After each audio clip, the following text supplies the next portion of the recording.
Scrambled Egg Super by Dr. Seuss, another member of the Band 6.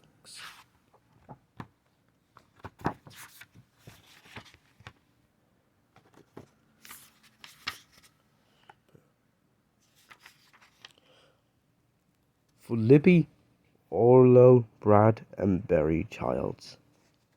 I don't like to brag, and I don't like to boast, said P.T. Hooper. But speaking of toast, and speaking of kitchens and ketchup and cake and kettles and stoves and the stuff people bake, well, I don't like to brag, but I'm telling you, Liz, that speaking of cooks, I'm the best that there is. Why, only last Tuesday when Mother was out, I really cooked something worth talking about. You see, I was sitting here resting my legs, and I happened to pick up a couple of eggs, and I got sort of thinking, it's sort of a shame that scrambled eggs always taste always the same. And that's so because ever since goodness knows when, they've always been made from the eggs of a hen. Just a plain common hen. What a dumb thing to use with all of the other fine eggs for you could choose.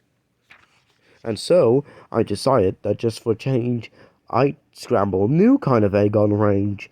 Some fine fancy eggs and no other cooks. Like the eggs of the ruffle-necked Salamagooks. A Salamagooks? Say, they should be good. So I went out and found one as quick as I could. And while I was slugging them back to the house, I happened to notice a tizzle-topped grouse in a tree down the street. And I knew from her looks that her egg and the egg of the Salamagooks ought to mix mighty well. Ought to taste simply super when scrambled together by Peter T. Hooper. So I took those eggs home and I frizzled them up. I added some sugar, 2/3 of a cup, and a small pinch of pepper, and also a pound of horseradish sauce that was sitting around, and also some nuts. Then I tasted the stuff, and it tasted quite fine, but not quite fine enough. To make the best scramble that's ever been made, a cook has to hook the best eggs ever laid. So I drove to the country, quite rather far out, and I studied the birds that were flitting about. I looked with great care at a mop-nil finch. I looked at a beagle-beaked bald-headed Grinch, not to be confused with the Grinch with how the Grinch stole Christmas. And also, I looked at a shade-roosting quail, who was roosting right under Lassalak's tail. And I looked at a Spritz and a flannel-winged jay. But I just didn't stop. I kept right on my way, 'cause they didn't have eggs. They weren't laying that day. Then suddenly, boy, up that hill in a short space, birds, they were laying all over the place. Great happy gay families with uncles and cousins, all laying fine, strictly fresh eggs by the dozens. Why, I'd have a scramble more super than super. Scrambled egg, super-de-duper-de-booper, special deluxe a la P.T. Hooper. I picked out the eggs in the most careful way. I only picked those I knew were grade A. I only took eggs from the very best fowls, so I didn't take eggs from the twiddle owls, 'cause I knew that the eggs of those fellows who twiddle taste off like dust from inside a bass fiddle. I went for the kind that were mellow and sweet, and the world's finest eggs are the eggs of the queet, which is due to those very sweet trout that they eat, and those trout, well, they're sweet 'cause they only eat wogs, and wogs, after all, the world's smallest frogs. And the reason they're sweet is whenever they lunch is always the world's weirdest beast that they munch. And the reason no beast can be sweeter than these, they only eat blossoms off beetle-nut trees, not to be confused with the beetle-nuts from Horn and Quagga-Bug. And these beetle-nut blossoms are sweeter than sweet, and that's why I nab several eggs from the queet. But I parched up the eggs of a bird called a strudel, who's sort of a stork, but with fur like a poodle. And they say the eggs of this bird, kind of a stork, are gooey like glue, and they stick to your fork. And the yolks of these eggs, I'm told, taste like fleece, while the whites taste like very old bicycle grease. The places I hike to, the roads I ramble to find the best eggs that have ever been scrambled. I hunted new kinds along wild, tangled trails, through gullies and gutters, down dingles and dales. I wriggled my way, and I crawled at a creep through a forest of ferns that was 40 miles deep, and I mushed through the brush till I found a fine quigger whose eggs are big as pinhead, no bigger. Then I looked at the eggs of a long-legged quong. Now this quong, well, she's built just a little bit wrong, for her legs are so terribly, terribly long that she has to lay 20 feet in the air, and they drop with a plop to the ground from up there. So unless you can catch them before the eggs crash, you haven't got eggs. You've got a long leg of hash. Now, here's the page that got this book banned. The reason in the park. The Eskimo stereotypes. Eggs.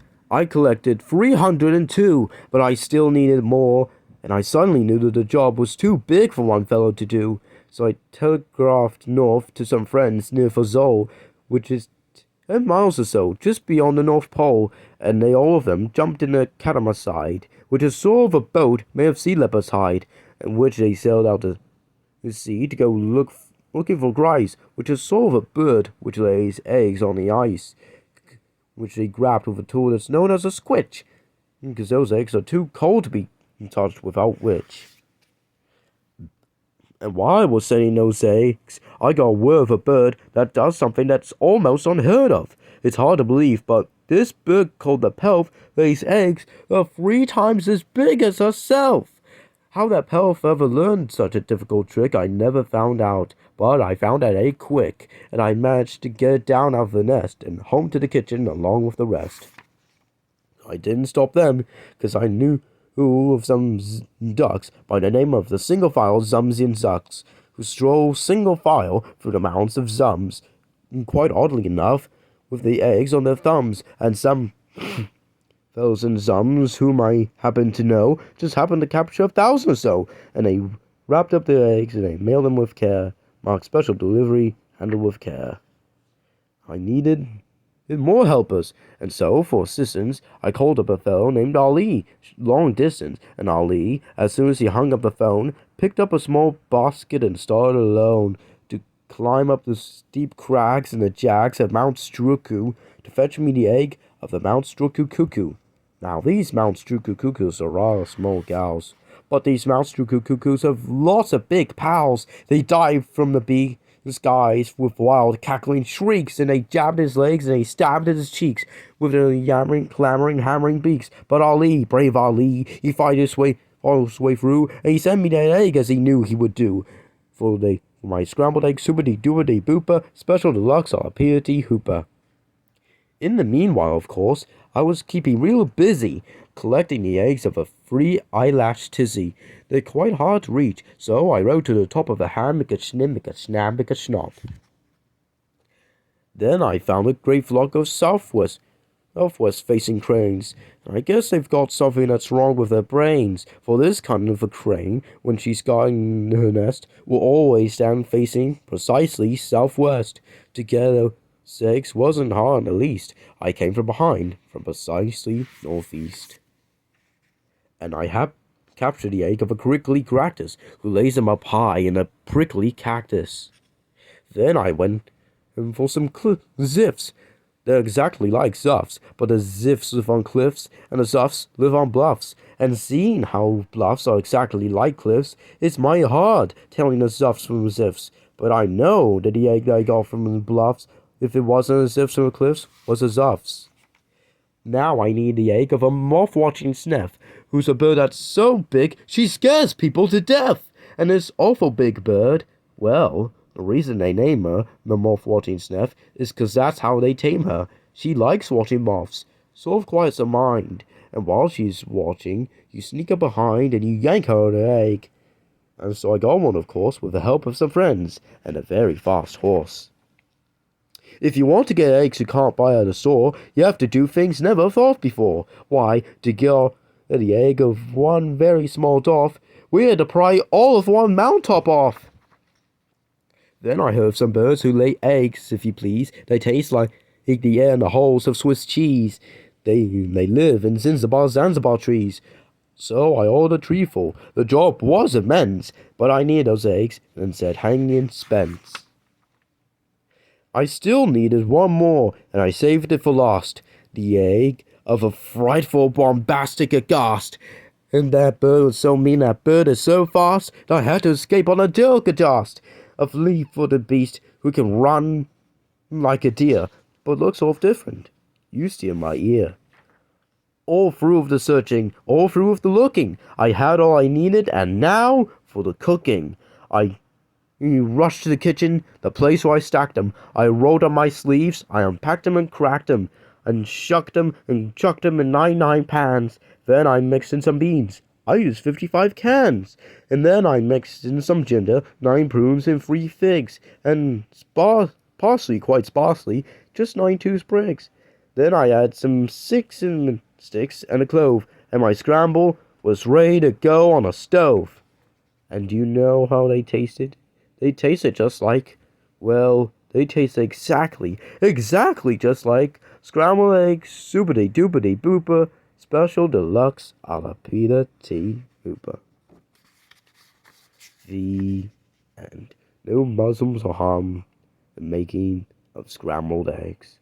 Also, I know this is off topic, but happy 14th birthday, BFDI.